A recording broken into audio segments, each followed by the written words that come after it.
morning, everyone.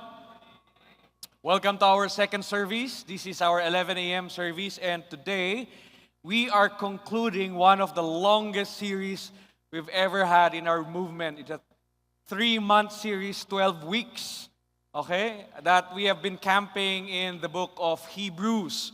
The series entitled Jesus is Greater Than. So, simulan na natin to.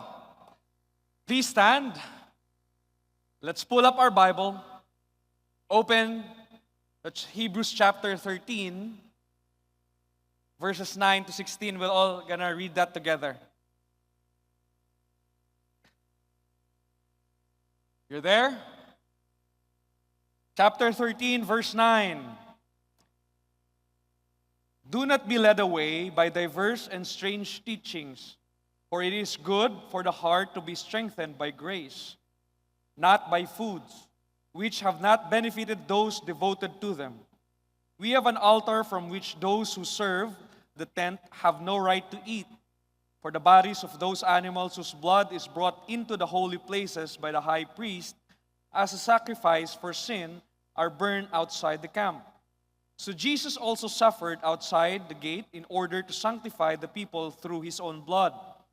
Therefore, let us go to him outside the camp and bear the reproach he endured. For here we have no lasting city, but we seek the city that is to come. Through him, then, let us continually offer up a sacrifice of praise to God, that is the fruit of the lips that acknowledges his name. Do not neglect to do good and to share what you have, for such sacrifices are pleasing to God. This is the word of the Lord. Let's bow our head and pray. God, we thank you for your word. Thank you, God, Lord, for allowing us to gather this morning. Holy Spirit, we recognize your presence in this place. Open our spiritual ears, our eyes, our hearts and mind, that we may be transformed by the preaching of your word. In Jesus' name we pray, and all God's people say, Amen. Please be seated. My name is Daniel. I'm one of the pastors here at Victory. And if you are visiting us for the first time, you are welcome to join us, not just today, but even the following Sundays. For us to understand the culmination, the summary of the book of Hebrews, we need to look at the context, the general context. Kanino nga ba talaga to? Sino ba talaga yung recipient? Who are the readers of this compilation of sermons written to them?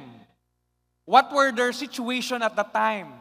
What are they going through that compelled the writer of Hebrews to pen this sermon and send it to them? We go back to a city called Rome, Italy, and this happened between 50 to 70 AD. Jesus Christ died on the 30 AD. So this is, you're looking at 20 to 40 years now after the ascension of Jesus. In other words, bata-bata pa yung Christianity at that time. And we were not yet called Christians at that time. We were called the Way. Can you say the Way? Yun pa lang yung tawag sa atin. So, we trace back the origin of the church in Rome, Italy, from the time Jesus said, do not go yet. Okay, this is now, bago mag-ascend si Jesus sa heaven, you go back to the city and wait for the helper, the promised helper, so that you will be empowered to preach the gospel. And so they went back to the city in the upper room for a few days. They have been praying, breaking bread, worshiping God together, about 120 of them. And one day, the Holy Spirit appeared and baptized them. Just so happened, grabe talaga, perfect timing. It was the day of Pentecost, where one of the most important festival or activity of Judaism, of the Jewish people. Just so happened that during this time, all the people who are able to visit Jerusalem from different parts of the known world of the Roman Empire converged and gathered together to offer sacrifices and to worship the Lord.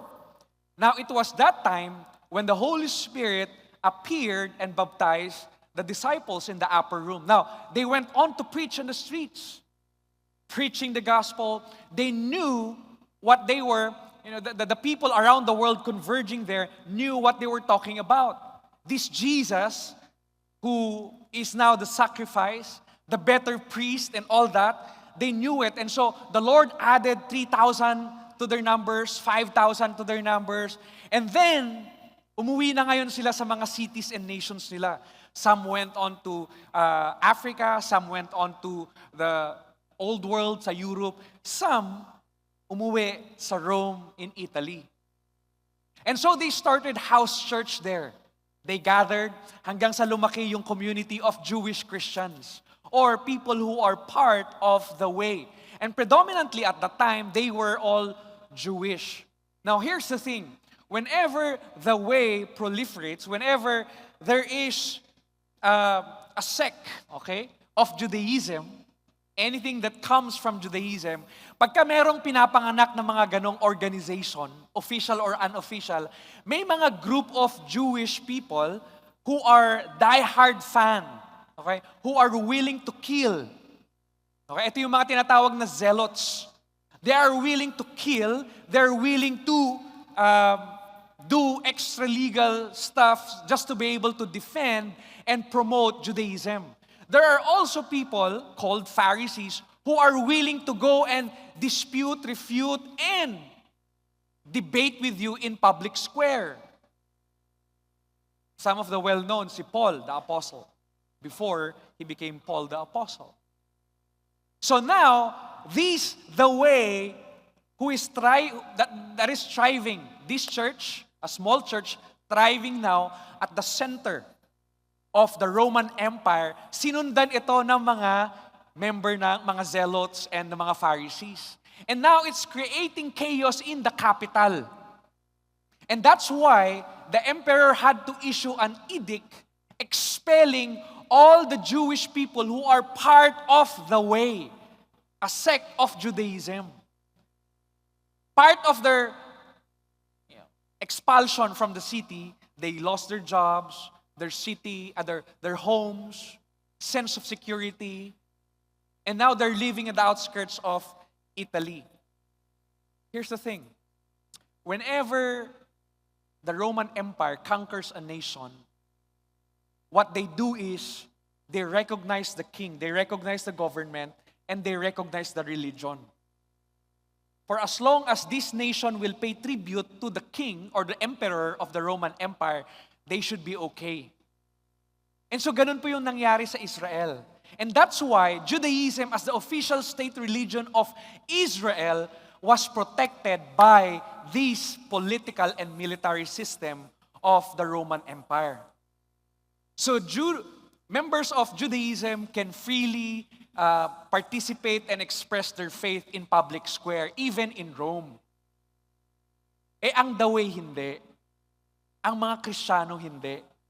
That's why Christians in the city of Rome at that time were facing intense persecution both from the Pharisees, from the Zealots, and from the government, from the Roman Empire. And so they were kicked out. The writer of the Hebrew penned these words to encourage them to renew their faith. Now is not the time to quit. In fact, the reason why you're struggling is a confirmation of your sonship. It's a confirmation of your citizenship in heaven. Because we know that we do not belong here on earth in this city, and now everyone is ganging up against us. That's a confirmation. The persecution, the pushback is a confirmation that we are not of this world, but of the world to come. So that is the gist of the letter of the Hebrew, the writer of the Hebrew letter to the people who are, or Jewish Christians who were in Rome, Italy, who were struggling. They were thinking of going back to their previous religion so that they can get rid of the persecution. The writer of the Hebrews is also trying to address another thing. They have misunderstood the teachings of Christ. Akala ko ba when I receive the gospel, everything will be okay? Everything will be perfect? Perfect relationship, perfect economy, or perfect finances, or everything perfect. But what ended up happening is that we are being exposed, kicked out from our own home, losing our jobs. Akala ko ba hayahay? And so that's why the writer of the Hebrews went on. Every chapter, yun din yung ginawa natin. Every chapter, pinakita natin the superiority, the why Jesus is so much better than anything the world can offer. In week 1, pinag-usapan natin, what makes Jesus better? This is the same idea that the writer of Hebrews had when he wrote this. He elevated Jesus from the best of the world can offer. Our old religion, our old self, our old identity. Jesus is better than angels, better Moses, better Sabbath, better high priest. Kanina sinabi, when we receive something from the Lord, He adds no trouble. That's why we have better things and we can enjoy better things. Kasi hindi galing sa flood control project. Through Christ, we have better covenant, better ministry. In Christ, we have better sacrifice. Once and for all, we do not have to kill an animal anymore just to be able to appease the wrath of God. Better possession, better life. And today, as we conclude, we ask the question, what else is better? Is there something else? Anyone else? What else is better? Meron pa ba? Remember the setting. World superpower. The city of the emperor. The emperor is seen as God at that time. Roman Empire. Meron ka bang makikita dyan? Better than what Christ can give. We will try to unpack this as we summarize this series. Let's jump in. Verse 13, the first verse. This is the gist of the summary. Therefore, let us go to him outside the camp. Can you say camp? And bear the reproach he endured. The idea of being outside the camp, when you go back to the Old Testament, when you go back to the period where the nation of Israel is being put up as a government, in ancient Israel, outside the camp means, being there means you are unclean. You are rejected and you are excluded. And that's why kung ikaw ay leper or meron kang skin disease, you're not supposed to be in the camp, but you're supposed to be outside the camp until you are cleansed. And then after the priest inspected you, nag-offer ka na rin, you're ceremonically clean, then you can be allowed to get inside again. Kung ikaw ay may bodily discharge, or you touch a bodily discharge, a corpse, a human corpse, pag nakahawak ka, o kaya nakakain ka ng non-kosher foods, katulad ng sisig, lechon, chicharong bulaklak, okay? Pagka ikaw nakakain accidentally, walang kumakain dun sa inyo, walang nagre-react.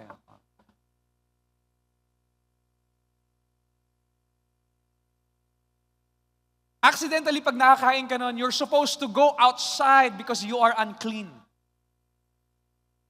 There is a separation, a physical separation.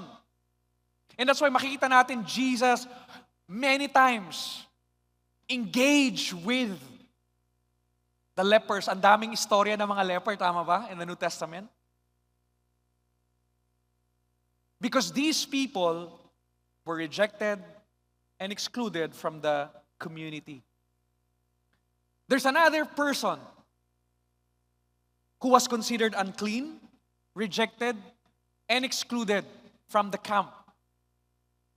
When Jesus Christ was put to the cross, Calvary is outside of Jerusalem. Symbolically speaking, it is outside of the camp, outside of the city.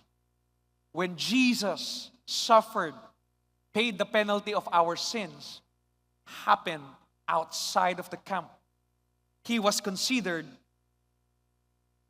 unclean, he was rejected, and he was excluded from everything Judaism thought to be right. When the writer of Hebrews penned this, he knew exactly that they would understand what he was writing. The original audience he was referring to, because they are Jewish people. But what about us today, modern people? Anong significance nito sa atin? What's in it for us?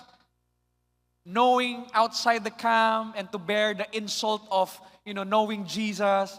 Ano nga ba talaga to? For us today, members of the way, Christians, follower of Jesus, what this text is telling us is that Jesus is better than the camp. Jesus is better than the place of security. Jesus is better than the world, whatever the world can offer. Israel is located it's a city on a hill. And so, for you to attack Jerusalem, with its topography na nasa on a hill, it's difficult. The siege of Israel will be very, very difficult. Kasi nga it's on a hill. So it was praised for its security. The people reading this, they knew that being in a camp meant security, meant stability, meant protection, meant religion. In other words, everything they call or they bound themselves as their identity. For us today, going outside of the camp means to join Jesus in His mission, to step out from our previous self, from our comfort zone, from the acceptance of the world, and to bear whatever insult, persecution our faith will bring us. When we try to improve our health, we will lift weight, we will we will be selective of what we eat. We go to bed earlier. We pace ourselves with our work. We make sure that we have rests or Sabbath. But then you don't get to see the improvement immediately, tama? Until people tell you na, uy, grabe, mas lalo kang gumaganda, mas lalo kang gumagwapo. Uy, grabe, parang ang bait-bait mo ngayon, ang generous mo ngayon, ba't ikaw nalilibre? Dati ang kuripot mo.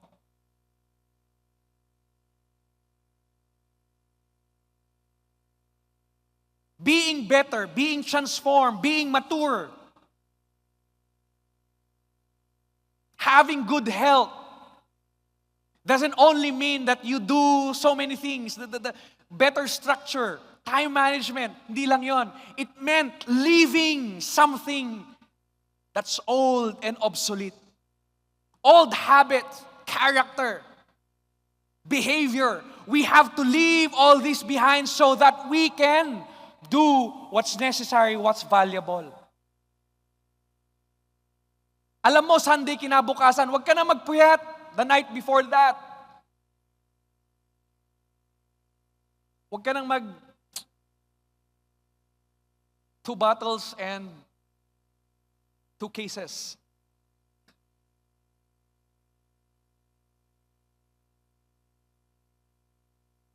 For us to have that goal accomplished, anything good, there is a requirement. Not just putting our best foot forward, but also leaving things, some things behind. Old relationships maybe. You want to pursue righteousness with God. Maybe it entails leaving somebody behind. It's the same thing that this text is telling us. To go outside of the camp means to live your faith in Christ and leave your old self, that sense of security and familiarity. Anything that's causing you. In fact, the Bible is very clear about if your eyes is causing you to sin, anong gagawin mo? You gouge them out. Of course, hindi literal yon. That's what it means for us today. Jesus is never silent about these things. In Luke chapter 6, verse 22, it says there, "Blessed are you when people hate you and when they exclude you and revile you and spurn your name as evil on account of the Son of Man." It is given. When you declare that Jesus is Lord, Lord, send me. You have essentially declared war against the world. You have essentially declared allegiance to the King of Kings. And therefore, stepping out of the camp, leaving your old identity, leaving your old citizenship, and stepping into new kingdom, the kingdom of heaven. In John 16:2, they will put you out of the synagogues. The religion of the world will expel you.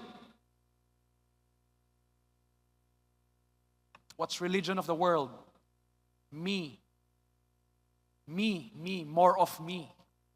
Everything that we have right now is designed to highlight me, you and me, ourselves. Social media, in fact, even adjectives, self-righteousness.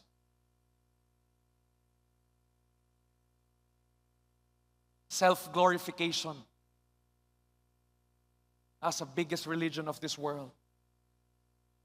They will put you out of synagogue. Indeed, the hour is coming when whoever kills you will think he is offering service to God. He is referring exactly the zealots, because they're willing to kill people just to protect and uphold Judaism. And they think it's a service to God. Matthew chapter 10, verse 38, "And whoever does not take his cross and follow me is not worthy of me." All of us will have to. Ano bang nangyari kay Jesus? As he left the city, he was carrying his cross, isn't it? Bearing the cross that we cause. That's the penalty of our sin. That's the weight of our sin. He is carrying it. In other words, our faith, our exercise of our faith, our proclamation that Jesus is Lord, our obedience to the word it is given, and the scripture is not silent about it, will cause us to lose relationship, will lose profit, will lose some things, but make no mistake, these things that we lose, these things that we leave behind inside the camp is something that we're not supposed to sayang. Hindi natin masasayangan. Kasi nga, when we step outside of the camp, there we live our lives, our calling for the glory of our Lord Jesus Christ. Hebrews 11, verse 24 to 25. By faith, Moses, when he was grown up, refused to be called the son of the Pharaoh's daughter, choosing rather to be mistreated with the people of God than to enjoy the fleeting pleasure of sin. Verse 26, he considered the reproach of Jesus greater wealth. The insult that he received out of his faith, out of his relationship with Christ, is far more superior than any treasure one can have. At that time, Rome is Egypt. During the time of Moses, Rome was Egypt, the place of security, the place of the dream, where one can have it fulfilled.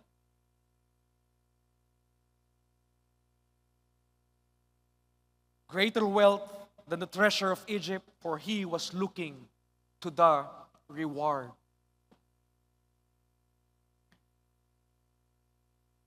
The question I want to leave to all of us is that what is holding us back from stepping outside of the camp, from stepping outside of our old identity, our old citizenship, stepping out in faith to accomplish what God has called us to do. And so for our first application, to follow Jesus is to surrender what once defined us, the comfort, the past, our place in this world. And so the challenge is that will we walk with Him even when it cost us everything? Are we willing to lose the applause of the world but gain the approval and the applause of one person, who is our Lord Jesus Christ? According to our scripture, the answer is yes. Is that something that we need to weigh? Is something that we can simply just do it? The following verse, in verse 14, for here we have no lasting city, but we seek the city that is to come. Can you say city? The city that is to come speaks of a destination, speaks of a kingdom that is already here but not yet. This world is not our permanent home. Earthly cities, including Jerusalem, are temporary. In fact,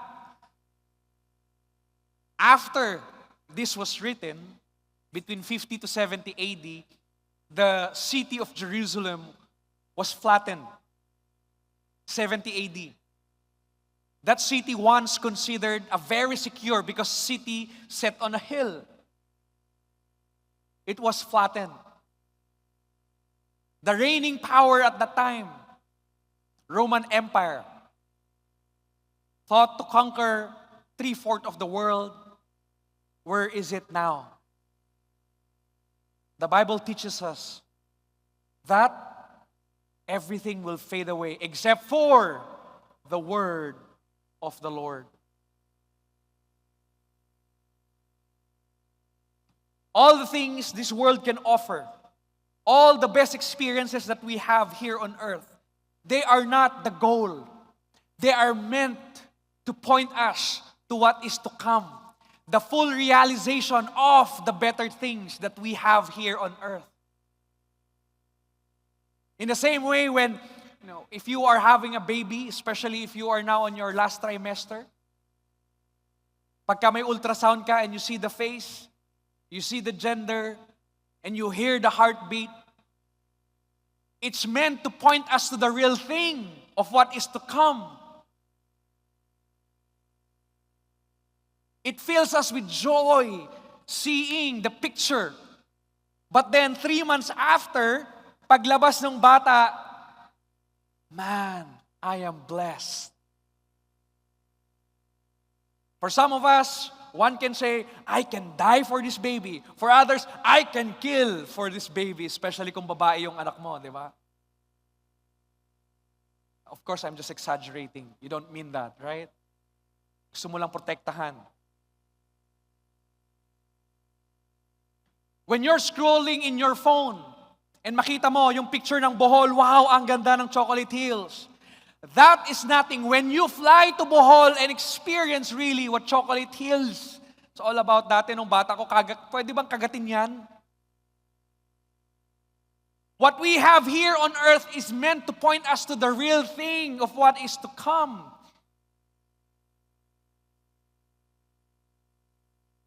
They are not meant to be the goal of this life. Whatever we have, whatever good thing, possession that we have, influence, power, resources, these are not meant to be the goal. These are meant to be just instrument so that people can aspire, desire, and look for the city that is to come. Our true citizenship is in the eternal city prepared by God to be expelled from earthly communities, relationships, ties, is no great loss compared to the promise of heavenly city. So for our second application, don't cling to what's fading. Seek the city that lasts forever. And again, the scripture is not silent about this. We can read all over. For instance, in Matthew, seek first the kingdom of heaven. And some of all. If you're a citizen of the kingdom, it says, all these things will be added unto you. It may not necessarily be in this lifetime, but one thing we know is that for eternity. What profits a man if he gains the whole world and forfeits his soul? All the luxury cars, all the projects. If you gain, or if you lose your soul. Jesus is better than this world. We have a lasting home in Him. Verse 15, the following verse. Through Him then, let us continually offer up a sacrifice of praise to God. That is the fruit of lips that acknowledge His name. In other translation, this is another therefore. Kanina sa verse 13, nakita natin, therefore, let's join Jesus outside of the camp. That's a summary. Whenever you see the word therefore, that's a summary. Whenever you see the word then, that's another summary. And so, in this chapter, in chapter 13, summary upon summary. Ito na yung imperative, meaning ito na yung mga practical ways on how we can exercise or do what is being preached to us. Through Him, then, therefore, let us continually, can you say continually? Offer up a sacrifice of praise. That is the fruit of our lips. When the writer of Hebrews penned this, he knew that his original hearers would understand what he meant by this, the sacrifice of praise. Because in the Old Testament, in the Old Scripture, in Leviticus, if you are celebrating something, a milestone, you're supposed to bring an animal, a sacrifice of praise to the temple. But then in the New Testament, because Jesus already fulfilled all sacrifices, we are no longer bound to kill an innocent life, an animal, to be able to offer sacrifice of praise to God. Instead, what this verse is telling us is that the sacrifice of praise now becomes through our lips. You know, Christianity is a confessional faith, confessional religion. The Bible tells us Jesus is Lord. We're supposed to confess it. Jesus is Lord. Faith comes from hearing, and that's why we need to confess.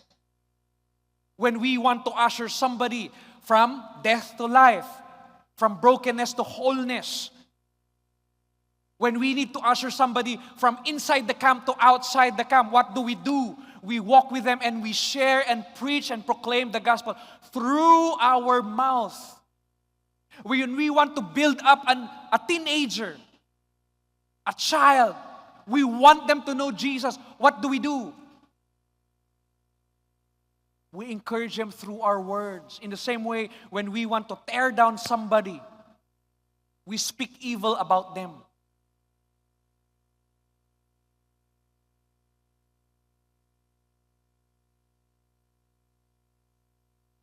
This mouth, our mouth, is meant to be the altar of our sacrifice, and our offering are our words. Pastor, ano ba yung difference ng praise to God and worship to God? Okay. When you say praise to God, segue na lang to, we praise God for what He has done. In other words, when we offer sacrifice of praise to the Lord, we are simply declaring to ourselves, Lord, napakabuti mo. You have saved me. You brought me to this place. You have given me a spouse, children. It's a recollection of the faithfulness of God, what He has done in the past, and declaring it now that you are going through tough times. In the same manner, same breath as the original hearers of the book of Hebrews, they are going through tough times, and this is not the first time. And so the writer is reminding them, remind yourself of the good things that Christ has done for you and your family before. On the other hand, worship is what we extend to God because of who He is. Praise is what He has done. Worship, who He is, His character. In Psalms 50 verse 23, it says there, the one who offers thanksgiving as his sacrifice glorifies me. To one who orders his way rightly, I will show the salvation of God. Thanksgiving. Hosea 14:2 in NIV version. Take words with you and return to the Lord. Say to Him, forgive all our sins and receive us graciously, that we may offer the fruit of our lips.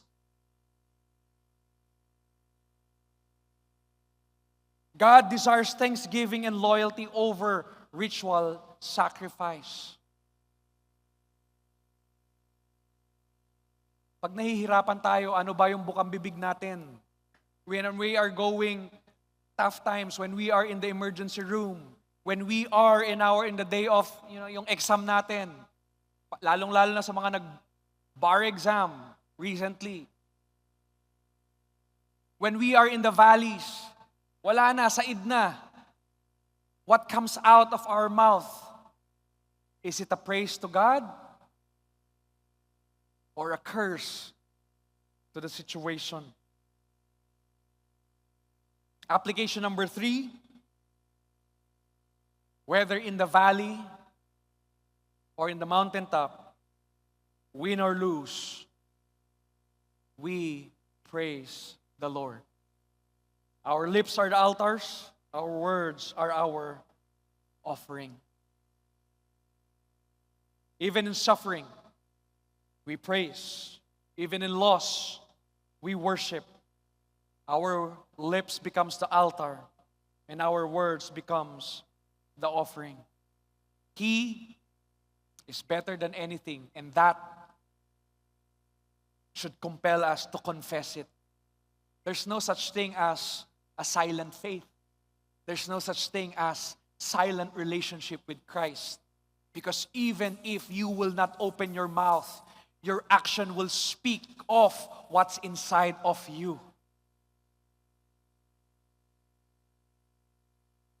Best case scenario, of course, is that we are proactive in speaking the truth while demonstrating at the same time. The following verse 16. Do not neglect to do good. Can you tell to your neighbor, do good? And to share what you have. For such sacrifices are pleasing to God. Now here's the thing. I take comfort in this, knowing that everything that I do, especially the good ones, everything that comes out of my relationship with the Lord, especially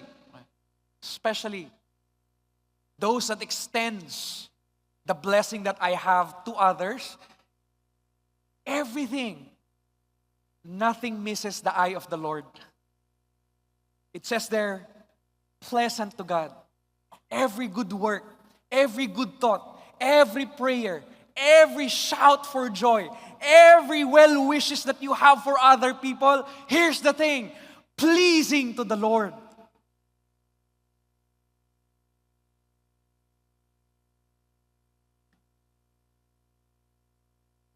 Every good thing that comes out from chasing God, from following God, it's not hidden from the Lord. And so to do good and to share what you have is something that naturally occurs to somebody who follows Christ. It's a natural output or natural product of our relationship to God. Makikita natin whenever there's a calamity, ang daming mga nagdo-donate, ang daming nagbibigay. That's good. We sign up for non-profit, for NGOs. Okay yon.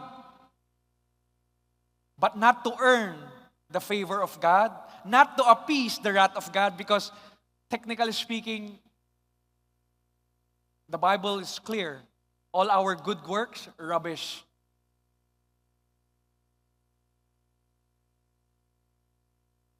The difference between doing good works out of our relationship with God is this. We can, maraming beses nating sinasabi na to, you can give without loving, but you cannot love without giving. God demonstrated that to us by sending His Son because He loved you and me. In the same way, when we love the people around us,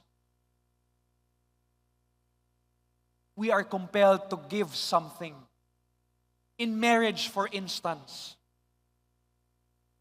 I'm going through counseling to a couple. Buti na lang, hindi sila taga dito.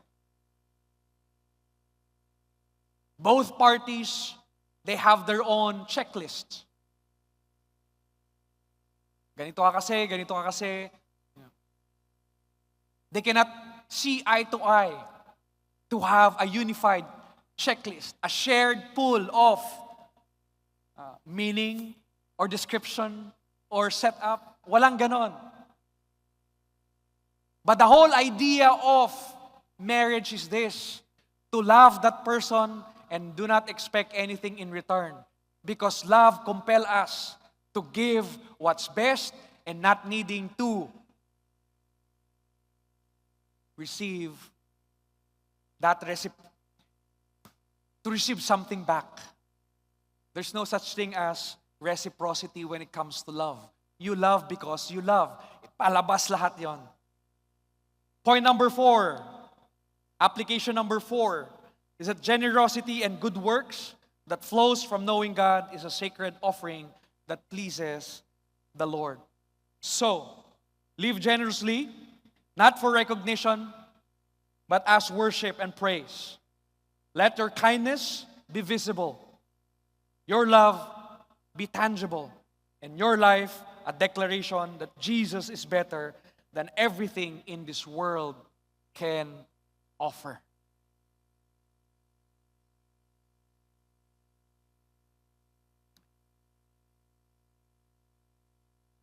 When we sign up for vocational ministry,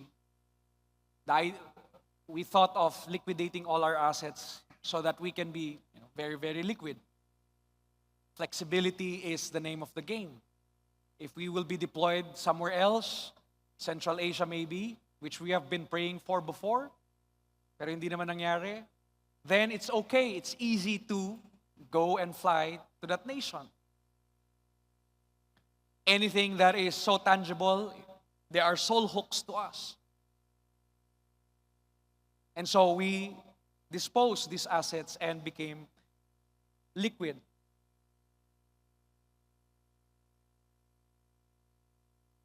That's what we thought. I don't know about you. I don't know about the faith or the journey that you have with Christ. But one thing I know is that you stepping out from camp and outside the camp to live the call that you have from Christ, what that means for you is different than what it means for me and for my family. The idea is this: when you do that, you are blessing the world by giving out everything that you have for the purpose, for the kingdom of heaven. Because you are fixed, your eyes is fixed to the city that is to come.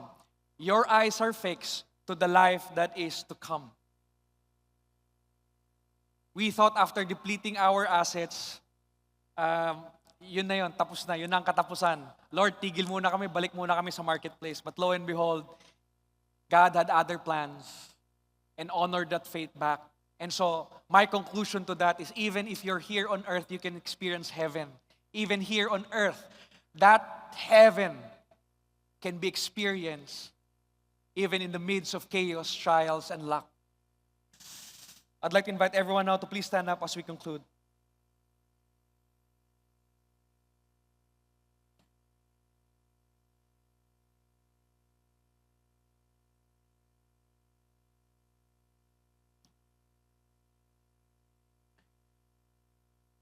We want to circle back to the first verse that we have read.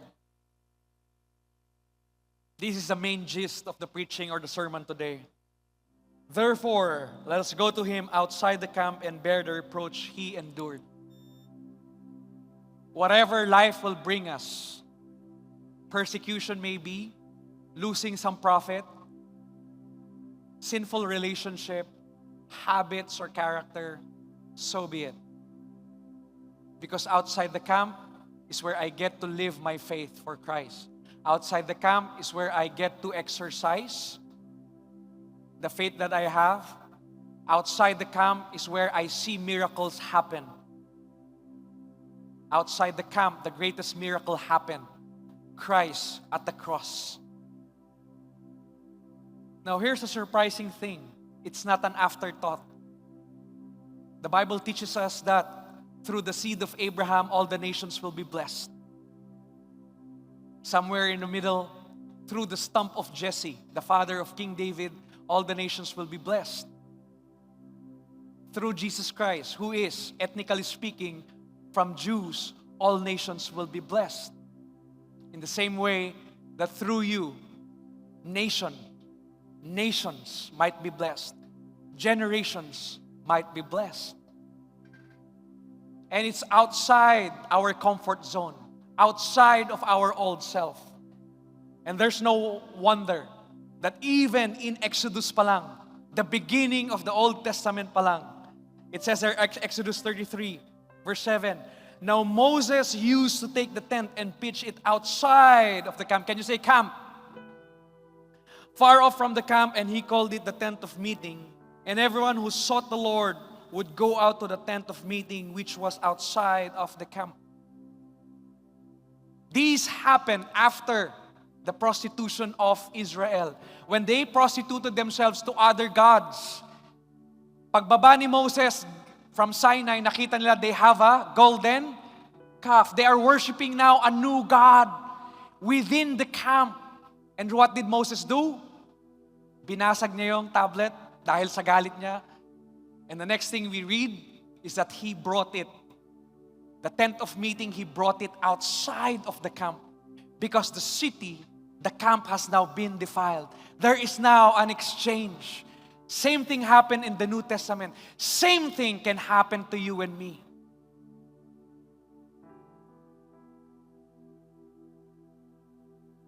To live our faith is to live it outside of our old self, outside of our old identity, outside of our old character, out with Jesus. So, let's wrap this up. What else is better? Meron pa ba? Jesus is better than the camp? Jesus is better than my old life? Jesus is better than anything the world can offer? Meron pa ba? The answer is, nothing and no one compares to Jesus. He is better than tradition, comfort, and this world. And because He is better, far superior than anything, because Jesus is better, let us follow Him. Leaving behind what fades, seeking the city to come, and living lives of praise, endurance, and generosity. This statement summarizes the 3-month series, Jesus is better. And because Jesus is better, then we can do so much more. We can persevere. We can have a renewed faith, renewed trust in Him. And whatever the world will bring us, we can say, I have something better in me, and something better is reserved for me. We can declare that to your situation. We can declare that to whatever you're going through. Let's bow our heads and pray. God, we thank you. Thank you because you are beyond our imagination. So much better than anything this world can offer. Better than anything we can possibly, Lord, earn or the rewards of this world. Better than the fleeting pleasures and promises, Lord God, of this world. Of a career, of a relationship, or anything, Lord. Thank you for reminding us for the past 3 months that you are better, far superior than anything in this world. And so, Lord, let our lips declare now, pronounce now, our praise and worship and adoration to you as we sing this last song. Let's worship the Lord.